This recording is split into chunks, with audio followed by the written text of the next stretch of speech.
ஓம் சாயிரா சாயிரா ஓம் சாயிரா சாயிரா ஓம் சாயிரா சாயிரா அன்பே சாயிரா பேரன்பே சாயிரா அகிலம் தளிக்க ஆத்மா விழிக்க அனுதினம் சாயிரா எங்கள் அன்பே சாயிரா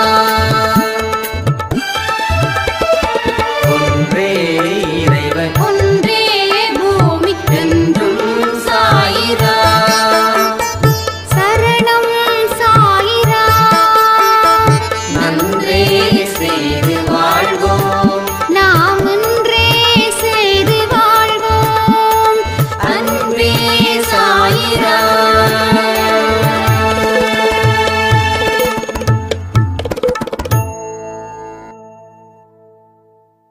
சாயிராம். என் உயிரின் உயிரானவர்களே, ஒவ்வொருத்தவங்களுடைய கஷ்டத்தையும் கவலைகளையும் கர்மாக்களையும் தெரிஞ்சு வச்சுக்கிட்டு தான் கடவுள் பலவிதமான வழிகளை உங்களுக்கு உருவாக்கிக்கிட்டு இருக்காரு. அந்த வழிகளில் நீங்கள் பயணம் செய்யணும்னு கூடவே வலியையும் துன்பத்தையும் கொடுக்கிறார். இந்த வலியும் துன்பத்தையும் கொடுக்கும்போது நமக்குள்ள இருக்கக்கூடிய கர்மாக்களும் தீ வைத்து கொளுத்தப்படுகிறது. என்னைக்குமே தெய்வத்துக்கிட்ட இருக்கும்போது நான் இவ்வளவு கஷ்டப்படுற என்னோட கண்ணீரை கடவுள் துடைக்கலைன்னு நம்ம சொல்கிறோமே, அந்த கண்ணீர் சிந்துவதற்கு காரணம் என்ன தெரியுமா? ஒரு இடத்துல ஒரு வலி இருக்குது. அந்த வலியை சரி பண்ண மேலும் வலிகளை ஏற்படுத்தி தான் தீர வேண்டிய ஒரு கட்டாயம் இங்க இருக்குது. அதை தான் அவர் இப்போ வரைக்கும் செஞ்சுக்கிட்டு இருக்காரு.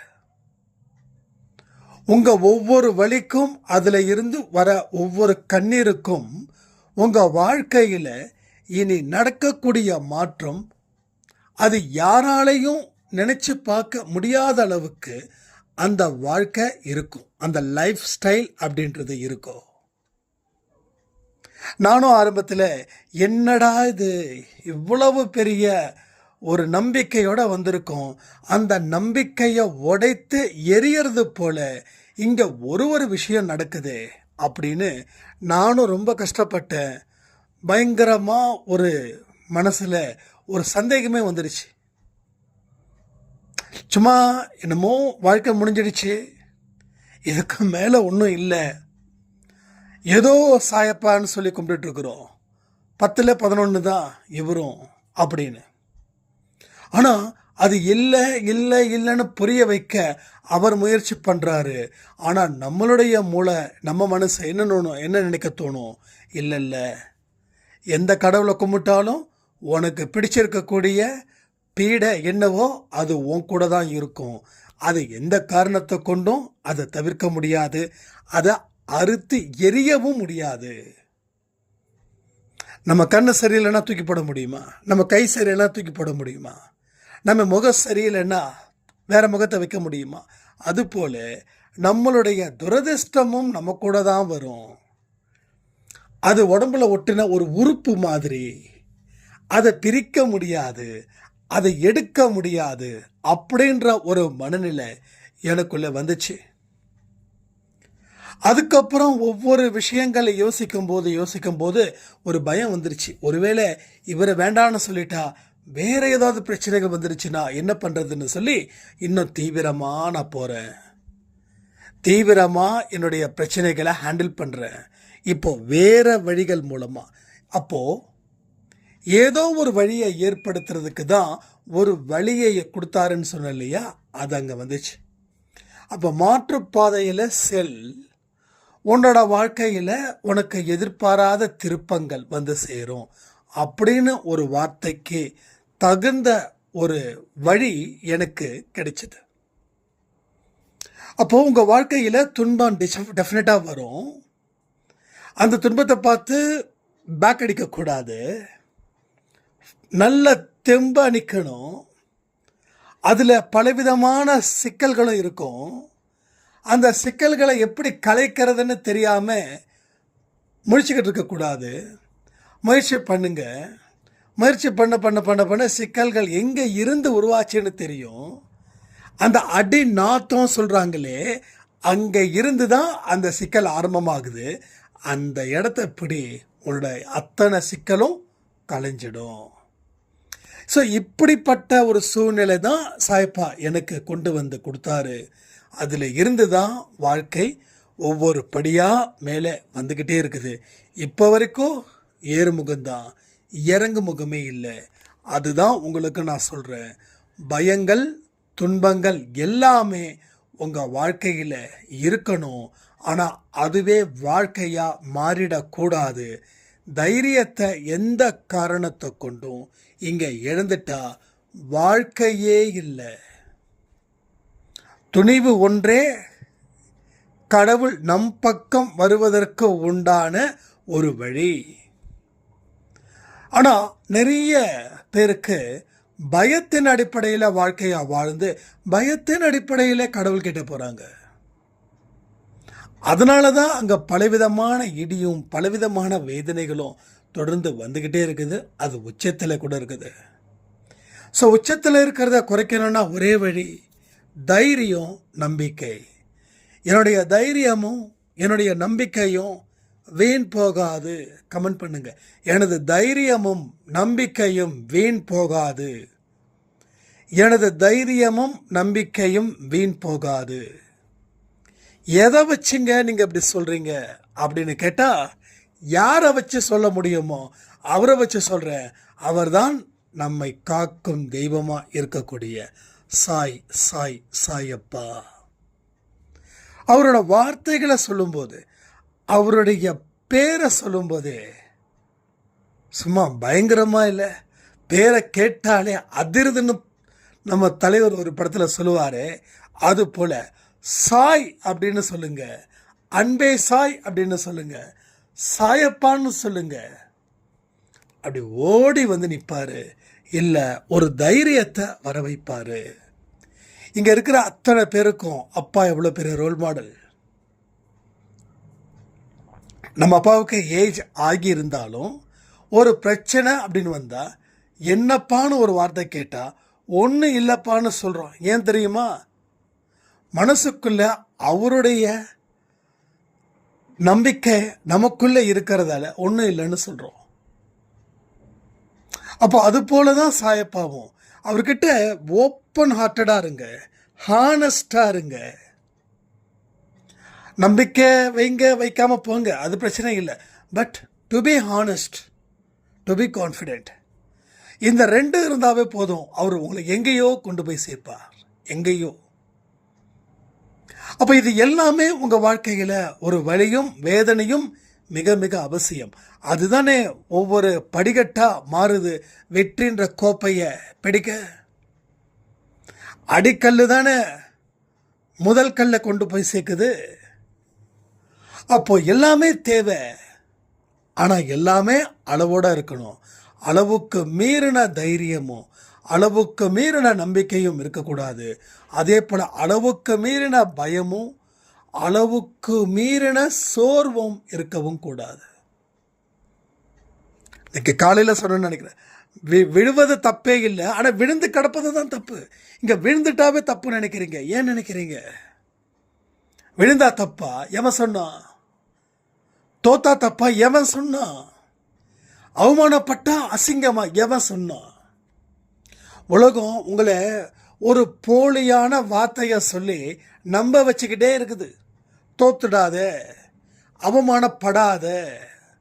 இந்த ஒரு வார்த்தையால் திறமையாக இருக்கிறவன் கூட யோசிக்கிறான், தோத்துட்டா இந்த ஊர் உலகம் என்னை கேவலமாக பேசுமே. ஆனால் அவன் இந்த ஒரு வார்த்தையை வச்சுக்கிட்டு அவனுடைய திறமையை பயன்படுத்தாமல் அந்த திறமையானவன் கூட முட்டாளாக வாழ்ந்து கொண்டிருக்கிறான். அவன் முட்டாளாவே இருக்கிறான். அப்போ யார் உங்களை ஏமாத்துனா? இந்த உலகம். அப்போ உண்மையிலே யார் ஏமாத்துனானா? உங்கள் பேரண்ட்ஸ். எஸ், உங்கள் பேரண்ட்ஸ் தான் ஏமாத்துனாங்க. அடுத்தது யாரை ஏமாத்தினாங்க? உங்க டீச்சர்ஸ் ஏமாத்தினாங்க. அடுத்தது யாரை ஏமாத்தினாங்க? ஊர்ல இருக்கிற அத்தனை பேரும் ஏமாத்தினான். தோத்துடாதே, தோத்துட்டா அவமானம், வெளியில தலை காட்ட முடியாது. என்னங்க பெரிய அவமானம், என்னங்க பெரிய கேவலம். திருடுனா அவமானங்க, கொள்ளை அடிச்சா அவமானங்க, அடுத்தவனை பழி தீர்த்துக்க நரி வேலை பண்ணா அவமானம், பொய் பேசுனா அவமானம். ஒரு நேர்மையான வழியில தோல்வி வந்தா அது எப்படி அவமானமா வரும்? ஏன் இப்படி? அதெல்லாம் பார்க்காதீங்க. தொழிஞ்சு எழுந்து வந்து நில்லுங்க. அவர்கிட்ட மண்டியிட்டு மன்னிப்பு கேளுங்க. இத்தனை நாள் நீ கொடுத்த அறிவை என்னுடைய காலில் போட்டு மிதிச்சிட்டு இருந்த இந்த பாவியை மன்னியும் சொல்லுங்க. பாவியை மன்னியும் அப்படின்னு சொல்லுங்க. சொல்லுங்கன்னா கமெண்ட்ல சொல்லுங்கன்னு சொல்ற. பாவியை மன்னியும். அப்போ அந்த அறிவை நம்ம என்ன பண்ணிட்டோம்? காலில் போட்டு மிதிச்சிட்டு இருக்கிறோம். அந்த அறிவு உங்ககிட்ட படாத பாடுபட்டு இருக்குது. கடவுள் ஐந்து அறிவு கொடுத்த உயிரினத்துக்கெல்லாம் சிறப்பாக வேலை பார்க்குது. ஆனால் 6 அறிவு கொண்ட மனுஷனும் அவன் சிறப்பாக மட்டும்தான் வேலை பார்க்கல, மற்ற எல்லா கேவலமான வேலையையும் அவன் பார்த்துக்கிட்டு இருக்கிறான். இன்னைக்கு எத்தனையோ பேர் சாதிச்சிருக்காங்க. சாதிச்சவங்களுக்கு பின்னாடி இருக்கிற அவமானம் உங்களுக்கு தெரியுமா? மகாத்மா காந்தி விடுதலை வாங்கி கொடுத்தாரு. அவர் விடுதலை வாங்கி கொடுத்தது மட்டும்தான் தெரியும். ஆனால் அவருக்கு நேர்ந்த கொடுமை தெரியுமா உங்களுக்கு? அதெல்லாம் தெரிஞ்சுக்கணும்.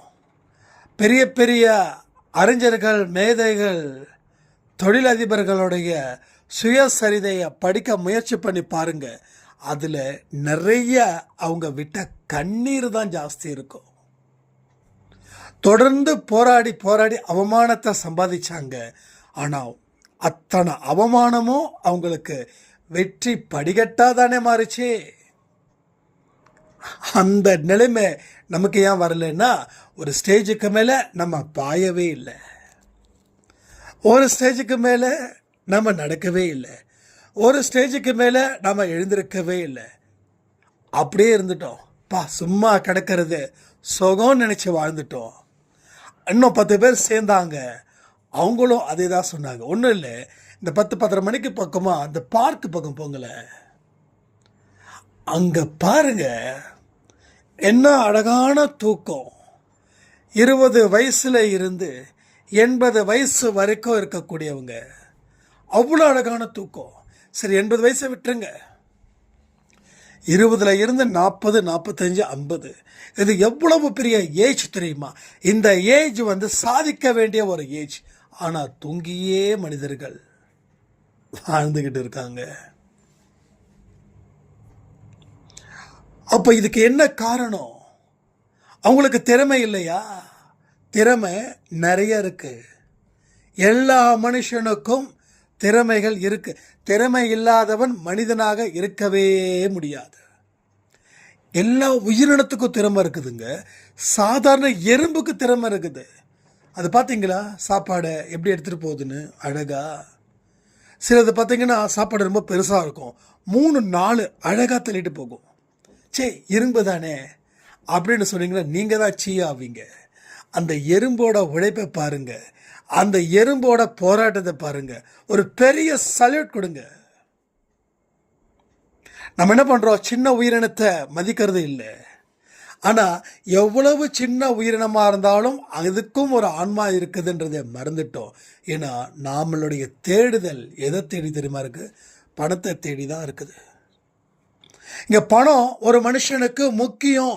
பணம் இருந்தால் எல்லாமே வாங்கலாம் அப்படின்னு இருக்காங்க. ஆனால் எத்தனையோ பணக்காரர்கள் பணம் இருந்தும் நிம்மதி இல்லாத ஒரு வாழ்க்கையை வாழ்ந்துட்டு இருக்காங்களே, அதுக்கு என்ன பதில்? அப்போ எல்லா விஷயத்துக்கும் அடிப்படை தேவைகள் அப்படின்ற ஒன்று இருக்கு. ஆனால் அந்த அடிப்படை தேவைகள் என்னன்றது இங்கே எவருக்கும் தெரியவில்லை. தெரியலன்றதுக்காக தான் இவ்வளவு பிரச்சனைகள். தெரிஞ்சிட்டா பிரச்சனை இல்லை, தெரியலன்ற ஒரு விஷயத்துக்காக தான் இங்கே இவ்வளவு பெரிய ஒரு அவமானம் நடந்துக்கிட்டே இருக்குது. ஃபர்ஸ்ட் நீங்கள் யாரு, உங்கள் பிரச்சனை என்ன, அந்த பிரச்சனையை தீர்ப்பதற்கு எந்த வழியில் போராட போகிறீங்க, உங்கள் பலம் என்ன, பலகீனம் என்ன, இதற்கு எல்லாம் பதில் சட்டுன்னு சொல்ல முடியுமா? எத்தனை பேருக்கு சொல்ல முடியும்? கமெண்ட் பண்ணுங்க. எத்தனை பேருக்கு நான் இப்போ கேட்ட உடனுக்குடன் எஸ் எஸ் எஸ் சொல்ல முடியும்? சொல்ல முடியாது. அப்போது இதை தெரியாமல் வாழ்க்கையில் போராடிட்டு இருக்கீங்க. அப்போது உங்கள் போராட்டத்துக்கு வெற்றி வேணுன்றீங்க. ஆனால் கடவுள் என்ன சொல்கிறாரு? எல்லாத்தையும் தெரிந்துக்கோ, தெரியாததை தெரிஞ்சுக்க முயற்சி பண்ண வேண்டாம். எது எதெல்லாம் தெரிஞ்சுக்க வேண்டிய விஷயம் எளிதாக இருக்குதோ அதை தெரிஞ்சுக்கோ. நீ யாரு, என்ன, ஏது, உன் கர்மா, இதை எல்லாத்தையும் புரிஞ்சுக்கோ. உனக்கு இருக்கக்கூடிய பிரச்சனைகள் என்ன இருக்குது, ஃபினான்ஷியலாக இருக்கக்கூடிய பிரச்சனை என்ன, ஆரோக்கியத்துக்கு உண்டானது என்ன, வேற ஏதாவது ஒரு வழிகள் இருக்கா, இதை எல்லாத்தையும் அலசி ஆராய்ச்சி பண்ணியா? எதுவுமே பண்ணல. சும்மா என் முன்னாடி வந்து நின்று எனக்கு பிரச்சனை இருக்குது, என் பிரச்சனையை சால்வ் பண்ணுன்னு கேட்டுட்டு இருக்கியே. உன்னோட பலத்தை வச்சு தான் நான் ஏன் பலத்தை கொடுக்க முடியும். உன்னோட பலத்தையே நீ ஓரம் கட்டிட்டு என்னோட பலத்தை எப்படி நான் கொடுக்க முடியும்? ஒரு கைக்கு இருக்கு, இப்போ இன்னொரு கை வந்து கொடுத்தாதான் அந்த கையை தூக்க முடியும். அப்போ சாயப்பா என்ன பண்ணுறாரு? அவரோட கையை உங்கள் முன்னாடி, தயவுசெய்து கண்ண மூடி கேளுங்க, உங்கள் முன்னாடி கையை நீட்டிகிட்டு இருக்காரு. நீங்கள் ரெண்டு கையையும் பின்னாடி வச்சுக்கிட்டு என்னை காப்பாற்றுன்னா எப்படிங்க அவர் காப்பாற்றுவார்?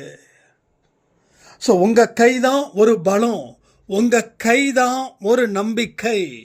இந்த ரெண்டுத்தையும் நீங்கள் சரி பண்ணல அப்படின்னா அவருடைய கை என்றைக்குமே உங்களை நோக்கி இருக்கும். ஆனால் உங்களுக்கு எந்த உதவியும் கிடைக்காது. ஏன்னா அந்த உதவியை பெறுவதற்கு நீங்கள் உங்களுடைய நம்பிக்கை, உங்கள் பலம் அப்படின்ற ஒரு கையை நீங்கள் அவருக்கு கொடுக்கல. அதனால் உங்களுக்கு எந்த ஹெல்ப்பும் அங்கே இருந்து கிடைக்கல. இதுதான் உண்மை. சரியா? வாழ்க்கை செதுக்கணும். நம்ம செதுக்கி தான் ஆகணும். எனக்கு செதுக்காம விட்டாச்சு, அதனால அதனுடைய மதிப்பு இல்லாமல் நம்ம இருக்கோம். நீங்கள் செதுக்குங்க. என்ன செதுக்கணும்? என்னத்தை செதுக்கணும் கேட்குறீங்களா கேள்வி? தேவையில்லாததை வெட்டி எறிங்க, தேவையானதை சேர்த்துக்கோங்க. அவ்வளோதான். தேவையில்லாதது என்னன்னு பார்த்து அதை வெட்டி தள்ளுங்கன்ற. சரி, உங்ககிட்ட கேட்குற, கமெண்ட் பண்ணுறீங்களா? தேவையில்லாதது உங்கள் வாழ்க்கையில் எது, அது தெரியுமா? அதை கமெண்ட் பண்ணுங்க. அப்போது உங்களுக்கு தேவையில்லாதது எதுன்னு தெரிஞ்சிட்டா தேவையானதை கண்டுபிடிச்சிடலாம். இல்லை தேவையானது எதுன்னு தெரிஞ்சிட்டா தேவையில்லாத வெட்டி விட்டுடலாம். இப்போது தேவையானது எதுன்னு தெரியல, தேவையில்லாதது எதுன்னு தெரியல. இதுக்கெல்லாம் என்ன காரணம் தெரியுமா? உங்களுடைய மைண்டில் ஒரு விதமான அழுத்தம், ப்ரெஷர் ஹெவியாக இருக்குது. அந்த ப்ரெஷர் ஒரு நாள் வெடிச்சிடுச்சுன்னா உங்கள் வாழ்க்கை முடிஞ்சிடுச்சுன்னு அர்த்தம். ஸோ வெடிக்கிற ஸ்டேஜில் இருக்குதா, அதை சரி பண்ணிக்கலாம். ஆனால் வெடிச்சிட்டா ஒன்றும் பண்ண முடியாது. அப்போ அடுத்த ஜென்மத்தில் தான் வெடிக்காதது போல் பார்த்துக்கணும். அப்போ இந்த ஜென்மத்திலேயே நீங்கள் கற்றுக்கலைன்னா அடுத்த ஜென்மத்தில் இன்னமும் வெடி சத்தம் ஜாஸ்தியாகும், இன்னமும் ஆபத்தான வழிகள் தான் வந்துக்கிட்டே இருக்கும். ஸோ ஆபத்தான பகுதிகள் இருந்தும் ஆபத்தில்லாத பகுதிக்கு நம்ம ஏன் போகாமல் இருக்கோம்? அதுக்கு அடிப்படை காரணம் போக வழி தெரியல, அதை பற்றி வாழ்க்கை புரியல. அப்போ புரிய வேண்டியது புரியாமலே போகுது நிறைய பேருக்கு கடைசி வரைக்கும். அப்போ நம்ம வாழ்க்கையில் நமக்கு இருக்கக்கூடிய கடமைகளை சிறப்பாக செய்வதற்கும் முடியாமல் இருக்குதுங்க. எந்த விஷயத்திலையும் என்னால் ஈடுபட முடியல அப்படின்னு சொல்கிறவங்க நிறைய. ஒரு சாதாரணமான கடமையை கூட செய்ய முடியாத அளவில் நான் பாவியாக இருக்கேன்னு சொல்கிறீங்களே, நீங்கள் பாவி இல்லைங்க. உங்களை நீங்களே ஏமாற்றிக்கிட்டு இருக்கீங்க, இவ்வளோதான். நீங்கள் எத்தனை நாள் உங்களை ஏமாற்றிக்க முடியும்? எத்தனை நாள் உங்கள் கண்களை நீங்களே குத்திக்க முடியும்?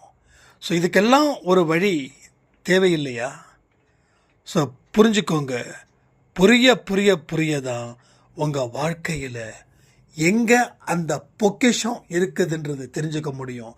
அந்த பொக்கிஷத்தை இருக்கிற இடத்த நீங்கள் தெரிஞ்சுக்கிட்டா உங்கள் வாழ்க்கை முறையே மாறும். அதில் நீங்கள் அற்புதத்தையும் படைப்பீங்க, அதிசயத்தையும் காண்பீர்கள், நல்லவைகள் இனி நமக்கு நடக்கும் அப்படின்ற ஒரு விஷயமும் உங்களுக்கு அதில் புரியும். இதை எல்லா விஷயத்தையும் நீங்கள் தெளிவாக புரிஞ்சிக்க உங்கள் வாழ்க்கையில் அதிசய பக்கங்களை நீங்கள் காணலாம். அதனால் யாரும் எதை பற்றியும் கவலைப்பட வேண்டாம். கடவுள் இருக்கிறார், கடவுளுடைய அன்பு நமக்கு இருக்குதுன்னு சொல்லி இன்றைக்கி நைட்டு 10 மணிக்கு லைவு. ஸோ மறக்காமல் எல்லோரும் அட்டன் பண்ணுங்கள். கரெக்டாக 1/2 hour மட்டும்தான் இருக்குது. அதனால தான் முன்கூட்டியே சொல்லியாச்சு. ஸோ எல்லோரும் லைவில் மீட் பண்ணலாம்னு சொல்லி இந்த பதிவை நான் முடிக்கிறேன். ஜெய் சாய்ராம்.